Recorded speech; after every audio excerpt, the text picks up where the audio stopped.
দশমী ইন্টারভিউয়ে সুযোগ। শিক্ষক নিয়োগ প্রক্রিয়ায় 26,000-এরও বেশি নতুন পরীক্ষার্থী ইন্টারভিউয়ে ডাক পেলেন।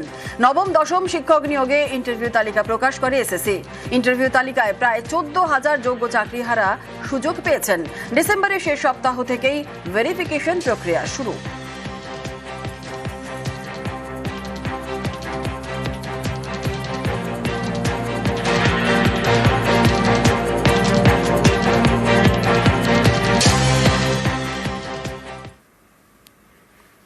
দক্ষিণেশ্বরে সরকারি জমি দখল করে বাস গ্যারেজ, এমনই চাঞ্চল্যকর অভিযোগ বেসরকারি সংস্থার বিরুদ্ধে।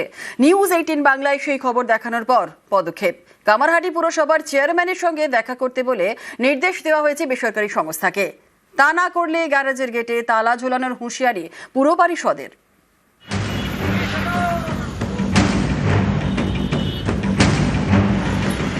দক্ষিণেশ্বরের কাছে বেলঘড়িয়া এক্সপ্রেসওয়ে, রাস্তার ধারে সরকারি জমি, সেই জমিতেই রাখা একের পর এক বাস। অভিযোগের আঙুল বেসরকারি সংস্থার দিকে।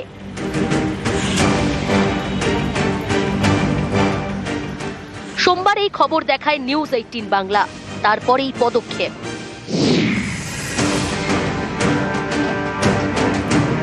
শনিবার বেসরকারি সংস্থার বাস গ্যারেজে যান কামারহাটি পুরসভার আধিকারিকরা।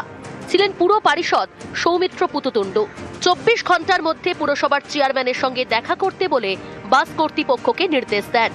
দেখা না করলে গেটে তালা ঝোলানোর হুঁশিয়ারিও দেন।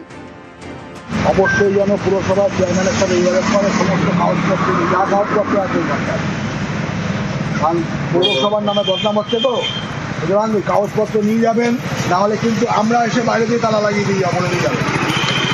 তাহলে কোনো গাড়ি নিয়ে বেরোতে হবে না, আমরা সেখান থেকে তালা লাগিয়ে চলে যাবো বাড়িতে। জমিটা সরকারের জমি, পৌরসভার এরিয়ার মধ্যে পড়েছে। পৌরসভা থেকে উদ্যোগ নেওয়া হচ্ছে যাতে সরকারি জমিটা দখলমুক্ত করা যায়। সরকারি জমিকে দখল করে ব্যবসা করতে পারে নাকি?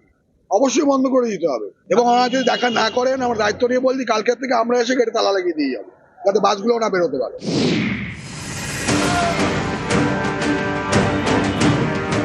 কামারহাটি পুরসভার 14 নম্বর ওয়ার্ড, এখান দিয়ে গিয়েছে বেলঘড়িয়া এক্সপ্রেসওয়ে। রাস্তার পাশে সরকারি জমি প্রায় 314 কাঠা। অভিযোগ, এই জমিটাই দখল করে ফেলেছে বেসরকারি নামী বাস সংস্থা, তৈরি করে ফেলেছে গ্যারেজ। বাস সংস্থার দাবি, গ্যারেজের জন্য পুরসভার সঙ্গে চুক্তি রয়েছে, এর জন্য তারা প্রতি মাসে ভাড়াও দেয়। পুরসভা মানতে নারাজ। এই খবর দেখানোর পর পদক্ষেপ।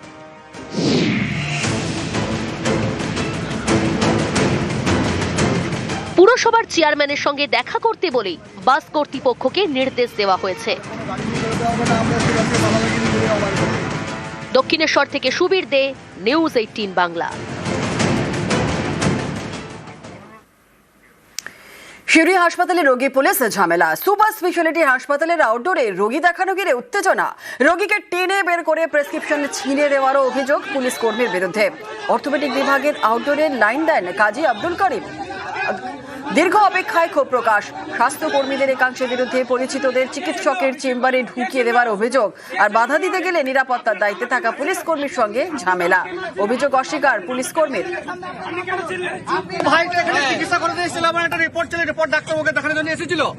বর্তমানে রিপোর্ট দেখাবো তো দূরের কথা, এনারা যাকে তাকেই স্টাফ বলে বারবার ঢুকিয়ে দেয় এবং এই মানুষগুলো 2 ঘন্টা 2.5 ঘন্টা দাঁড়িয়ে থাকে। বর্তমানে যিনি অফিসার এখানে ডিউটিতে ছিলেন, সেই পুলিশ অফিসার এই ভাইকে টানা হেজরা করে হাতটা ফ্র্যাকচার করে দিয়েছে। বর্তমানে রিপোর্টটাও ছিঁড়ে দিয়েছে এবং এইখানে যে সমস্ত দালালগুলো ঘুরে বেড়ায় তাদের হয়ে সাপোর্ট করছে যে স্টাফ। এখানে অনেকজন চিল্লাচিল্লি হচ্ছিল, ওদেরকে থামাইতে গেছি। তারপরে এবার সাইডে এসে এইভাবে নিয়ে এসছি, ওদের মানে চিল্লাচিল্লি বেশি এবারে না না কাউকে মারা হয়নি। তো নিজের নামটা নিজে কেন ছিল?